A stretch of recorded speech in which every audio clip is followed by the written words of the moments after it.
सिद्धेश्वर महादेव मंदिर, जो कि ढूंढलोद और नवलगढ़ के बीच में है। लगभग 30 साल पुराना ये मंदिर बहुत ही सुंदर, भगवान शंकर की यहाँ पर शिवलिंग स्थापित है और सामने शिवलिंग के ठीक सामने एक बहुत बड़ा नंदिका भी है। और सबसे बड़ी यहाँ की मान्यता यह है कि यहाँ पर एक कल्प वृक्ष है। बाबा जी ने बताया है कि जो भी यहाँ पर कल्प वृक्ष के नाल बांध करके 5 या 7 फेरी लगाता है, 12 महीने के अंदर उसकी मान्यता पूर्ण होती है।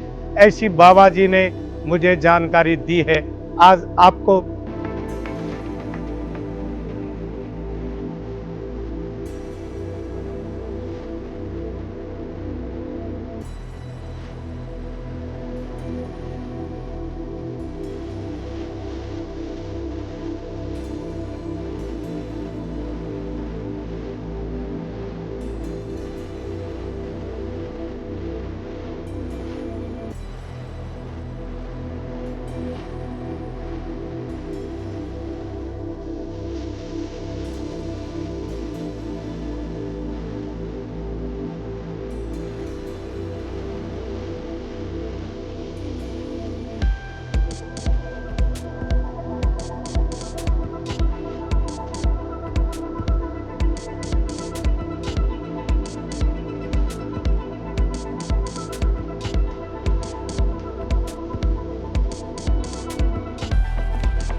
श्री सेठानाथ जी महाराज के गुरुदेव के पावन सानिध्य में ये आश्रम की नींव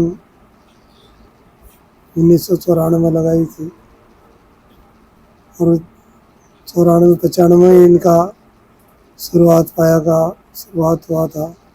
एक महीने तक यहाँ भोलेनाथ का, शंकर भगवान का अखंड कीर्तन चला और उसके बाद में 2000 में तैयारी हो गया। 2000 में उनकी प्राण प्रतिष्ठा कराई गई। उसके बाद में हर साल 1 महीना का रुद्राभिषेक होता है। हर साल 2-3 गुरु महाराज का भंडारे लगते हैं। गुरु पूर्णिमा का भंडारा लगता है, शरद पूर्णिमा का भंडारा लगता है। गुरु महाराज की पुण्य तिथि आती है सावन में, सावन शुद्धि छठ का, उसका भंडारा लगता है। वैसे शिवरात्रि का भंडारा लगता रहता है। और मंदिर में हमने 18 साल अखंड रामायण कराई। 4 साल तक ताना सुबह से शाम तक रामायण कराई। उसके बाद में जब कोरोना आ गया, रामायण बंद हो गई। उसके बाद में फिर भी रामायण की 2 खंड डेली पाठ करते हैं। सुबह शाम गुरु महाराज की आरती पूजा होती है। आए गए बाहर से भगत आते हैं, उनके ठहरने के लिए व्यवस्था है, चाय पानी की व्यवस्था है और स्पेशल भंडारे लगते रहते हैं। बाहर से यात्री आते हैं, दिल्ली से आते हैं, मुंबई से, कलकत्ता से, अहमदाबाद से, दूर दूर से भगत आते हैं। जो भी मनौती मानते हैं तो भगवान भोलेनाथ पूर्ण करता है। एक यहाँ कलवर्ष का पेड़ लगा हुआ है। यदि कल किसी की कोई मनोकामना पूर्ण नहीं हो रही है तो उस कलवर्ष के अपने 7 आटे नाड़ के लगाओ और उनके 7 फेरे लगाओ, उनकी मान्यता करके जाओ। आपके 12 महीना उनका जो मनोकामना पूर्ण हो जाएगी। इसलिए ये प्रसिद्ध है और गुरु महाराज की ऐसी अनुकृपा है कि हम लोग जब आए थे 94 में, हम तो यहाँ एक पेड़ के नीचे आकर के बैठे थे। और उसके बाद अब धीरे धीरे गुरु महाराज की कृपा से ये चल रहा है।